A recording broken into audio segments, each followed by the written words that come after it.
Welcome to Whiskey Cast, cask strength conversation featuring news and interviews from the world of whiskey. I'm Mark Gillespie, and this is episode number 1088 for December 22nd, 2024. Coming up in a few minutes. This is very macro-driven. This is not people losing faith in whiskey as an asset to collect or to buy through the auction sites to drink. This is fundamentally people are going, I don't have as much money, I'm not going to buy these luxury assets. Duncan McFadzean tracks the secondary whiskey market and the primary market for the investment bank Noble & Company, and his annual report on the state of the whiskey economy shows no signs of improvement in 2024, but there's hope for the second half of 2025. I'll talk with Duncan later on Whiskey Cast in depth. We'll also have the What I'm Tasting This Week department, Behind the Label, and much more. The news is next on this holiday week edition of Whiskey Cast.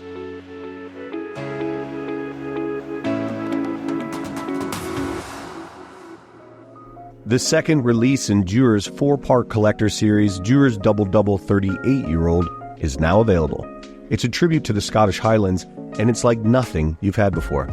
More in a minute. Let's start with the week's news. It's brought to you by the Dalmore, and we have sad news to report this week. Heaven Hill Distillery workers are mourning the death of a colleague Thursday morning. Travis Jury was a 41-year-old warehouse worker who died in a fall in one of the rickhouses at Heaven Hill's main campus in Bardstown, Kentucky. Nelson County Sheriff's deputies and the county coroner are investigating the accident, and we extend our condolences to the Heaven Hill family.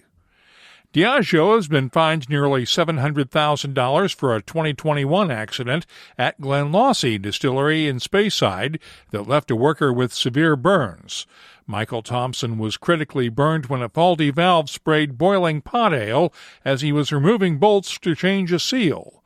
Diageo executives admitted fault for the accident at Inverness Sheriff's Court and said it led to updates in procedures for isolating pumps to be repaired. Thompson was off work for 6 months and retired a year later after suffering burns over 30% of his body. MGP is being sued over allegations that it misled the markets and failed to anticipate the whiskey market's post-COVID declines in sales. A union pension fund is suing the whiskey maker over statements it made in 2023 that demand for whiskey remained strong and inventory levels would normalize by the end of the year. According to the suit, the truth came out in MGP's October earnings call when it revealed that sales were expected to decline 14% from the previous year and revised its earnings guidance downward. MGP shares fell about 15% that day on the news. The National Labor Relations Board has ordered Brown-Forman to bargain with a Teamsters Union local seeking to represent workers at Woodford Reserve Distillery. The company handed out pay raises and free bourbon to workers to dissuade them from joining the union back in 2022. In other news, lower-than-usual U.S. whiskey sales are being blamed for a double-digit decline in U.K. whiskey exports for the first 9 months of the year. That's according to the Food and Drink Federation, which found that the U.K.'s whiskey exports were down by 28.5% in volume and 36.4% in value compared to the same period a year ago. By comparison, the U.K.'s food and non-alcoholic drink exports gained slightly. By the way, the reverse is also true. UK whiskey exports to the UK fell by 30% in volume and 26% in value.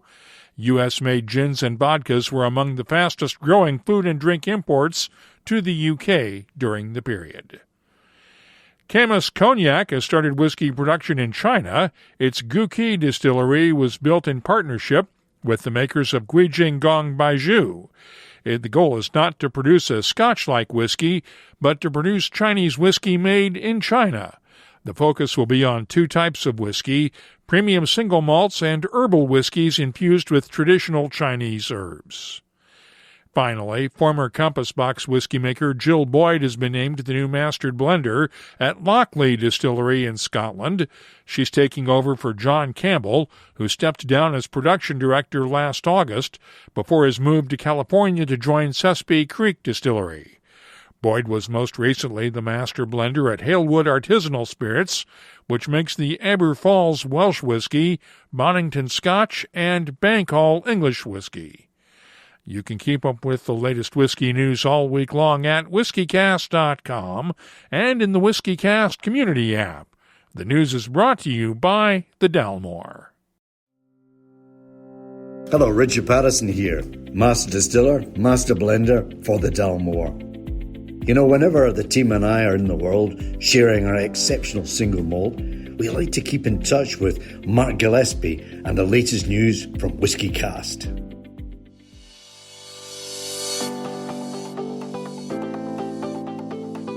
Let's check the calendar and see what's happening around the world of whiskey. The Scotch Whisky Experience has its annual Distillers Fair next Sunday and Monday in Edinburgh, Scotland. After the new year, the Harrow Whisky Festival kicks off 2025 on January 10th and 11th. The Canadian chapter of the Scotch Malt Whisky Society has its January outturn tastings at the Kensington Wine Market in Calgary on the 10th. The Arctic Whisky Festival takes place on the 11th in Tromsø, Norway. The Edmonton MS Whisky Festival is January 15th, followed the next night by the Calgary MS Whisky Festival. The 16th is also the start of the Victoria Whisky Festival in Victoria, British Columbia, which runs through the 19th. If you're organizing a whiskey event, let us know about it. We'll add it to the searchable calendars at whiskycast.com and in the WhiskyCast community app.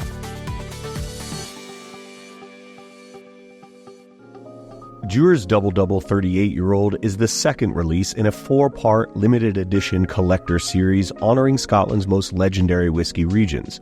This rare blended malt, a tribute to the Upper Scottish Highlands, is crafted from nearly 4-decade-old Highland and Islay whiskies. It undergoes Dewar's unique 4-stage aging process with a final finish in Pedro Jimenez sherry casks from the prestigious Royal Brackless single malt. The finish invites you to explore your own tasting notes, but for me, there's incredible depth, with rich layers of vanilla, toasted cereals, dried figs, plums, dark chocolate, and a subtle hint of Islay smoke, all beautifully balanced. To truly elevate this tasting experience, renowned chef Gabriel Cruther, in collaboration with Dewar's, has created an exclusive selection of custom chocolates. Crafted from the world's finest ingredients, each piece is infused with a few precious drops of Dewar's Double Double 38-year-old whiskey, making this a luxurious and unforgettable pairing. Now available, this exquisite pairing of whiskey and chocolate promises to deliver an unforgettable experience. Please drink responsibly. Copyright 2024. Dewar's is a trademark. Imported by John Dewar & Sons Company, Coral Gables, Florida. Blended Scotch whiskey, 48.8% alcohol by volume.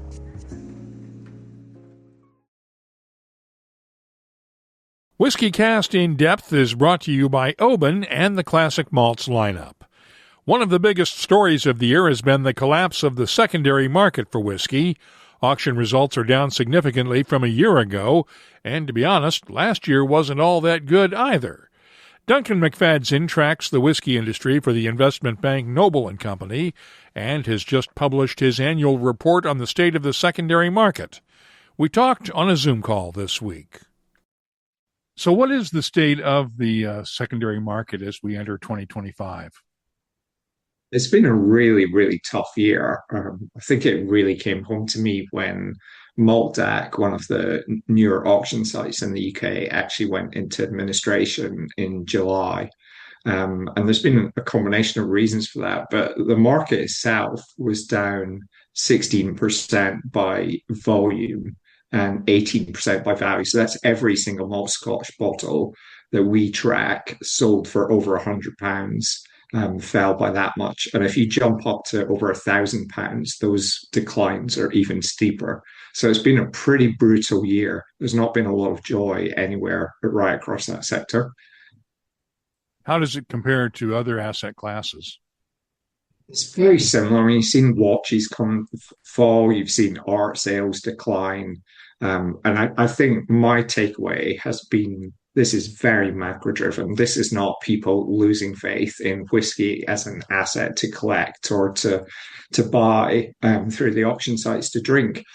This is fundamentally people are going, I don't have as much money. I'm not going to buy these luxury assets. There's been less new releases from the distillers, so there's less to actually put on the auction sites.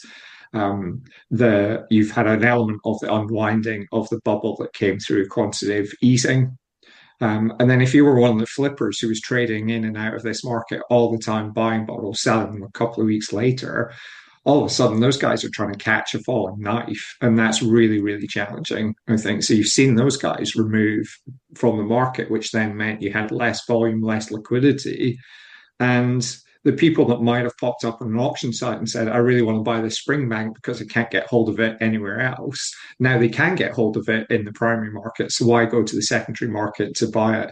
So all of those things combined with the savvy collectors then going, I'm just going to wait a bit longer until I sell my bottle. There's no point trying to force it onto the market in this climate, has meant that it's just been a storm, I think, is probably the best way of putting it this year. Almost a perfect storm, right? Yeah. Yeah. And then, the real question is, where do we go from here? Do we see an element of stabilization? Does it get worse, etc.? And I keep looking in the data of, we're tracking nearly 1 million bottles now. I keep looking at the data of, is it turning? Are there signs of stabilization? So right up until the last set of data we have analyzed in detail was up to the end of September. And there wasn't at that point any sign of a turning or a stabilization in the market, which is concerning going into next year. I was about to ask that. Where do we look going into 2025? Do we see any signs of stability?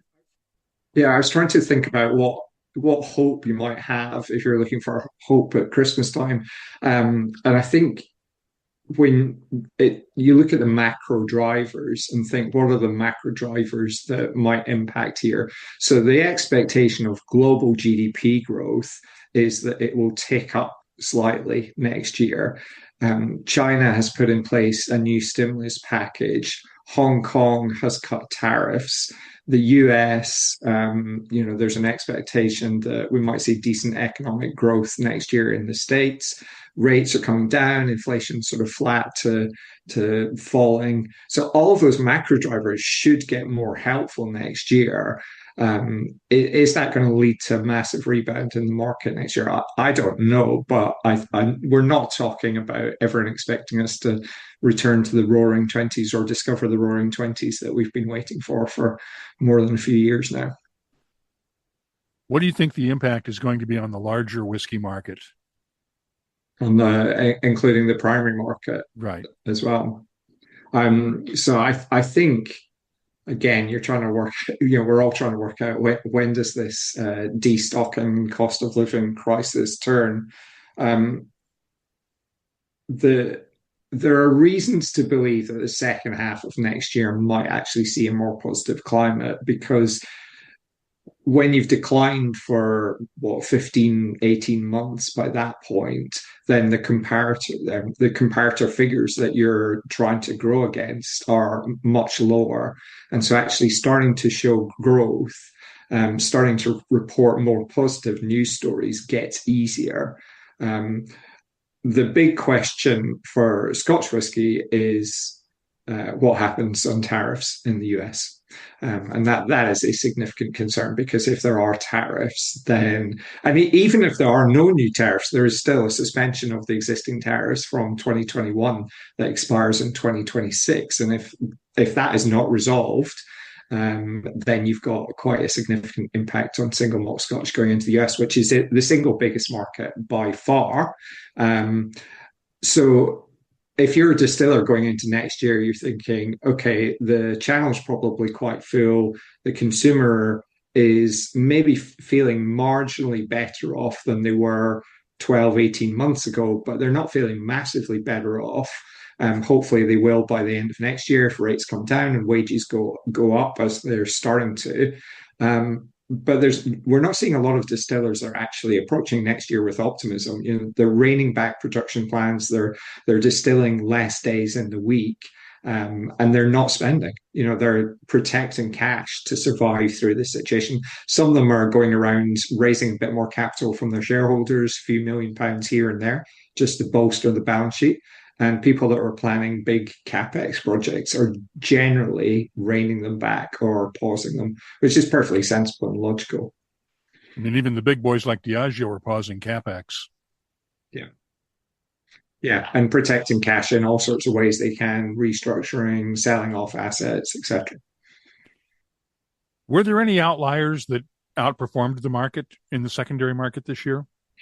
Not of any great significance. So you look at it on a regional basis, and Speyside, because of Macallan's prominence, continues to be a larger chunk of the market, but fell. And then you look at it by brands: Macallan falls, Springbank falls, Bowmore falls. I think Glenfarclas was up, but it's, once you get down the rankings of the distillers, the absolute amount that are actually traded of that brand on the secondary market is not that big. So a few high-priced bottles starts to move the needle. So I'm not reading anything into it. And then there was a few obscure brands that were really very small, doing very small volumes that showed percentage growth, but the absolute amounts were quite minimal. But this was sort of across the board. Value declines for Macallan 41%, Springbank 33%, Bowmore 33%. Just consistent, no real stock picking. It's the sort of, when you get to the stock market and the market declines and everyone just starts offloading everything. That's kind of what you saw this year. So we saw the bubble burst. It's been deflating since May 22, around about that time, and there was definitely a turn down in that second half of this year. What should we read into this about the overall state of the economy? And at one level, it's pretty logical, which is, as people have less money, you don't go out and buy a $50 bottle of drink. You maybe save that money and spend it on your higher grocery bill at the supermarket. What is quite interesting is, when you dig in a little bit, is the segments of the market. The segment of the market that has been doing better over the last 12 months has been the cheapest priced bottles, which is pretty logical. People are trading down. But the Nielsen data actually showed a couple of weeks ago that the ultra premium end, that's the cocktails that are selling in the high end nightclubs, is actually growing again. So the richest people are out partying and spending, and everyone else is sort of trading down and protecting their money. So maybe there's some hope in that. I don't think this says anything about the long-term dynamics of whiskey. I don't think people are walking away from whiskey and thinking this is a bad drink. People are not going to drink alcohol. We're all becoming sober, curious, etc. I don't think that is what is happening here. I think this is, people have less money, and as people get money back to get money in their pockets and in their banks again, then they will go back to spending on drinking, spending going out, spending on drinking at home, parties, etc. So I feel optimistic for the medium and long term. I think the question really is, when does that kick in? Is that a 2025 thing, or is that a 2026 thing?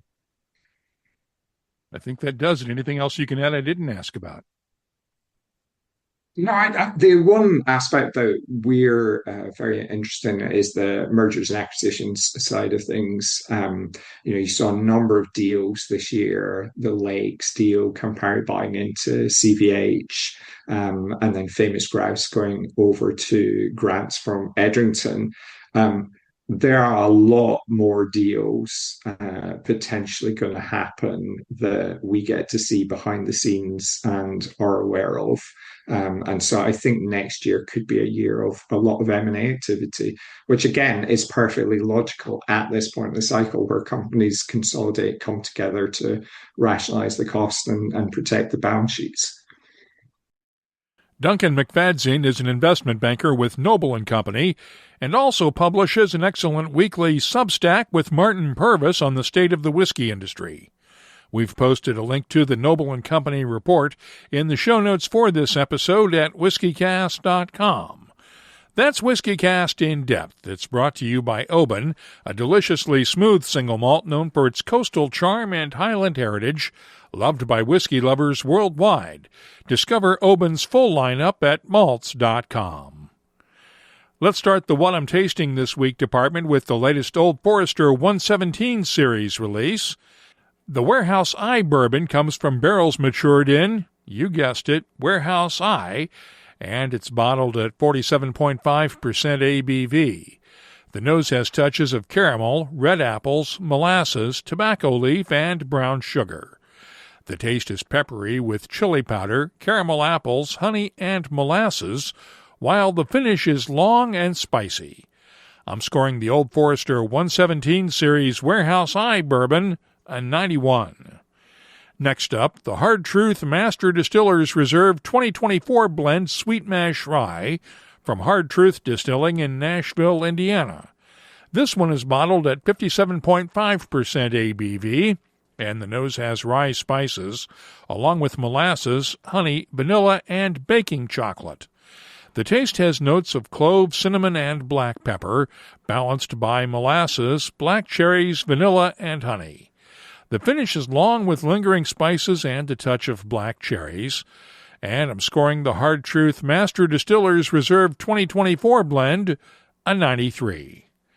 Finally, let's look at the Jimmy Red 7-year-old wheated bourbon from Highwire Distilling in Charleston, South Carolina. It's bottled at 53.5% ABV and is made with Jimmy Red corn.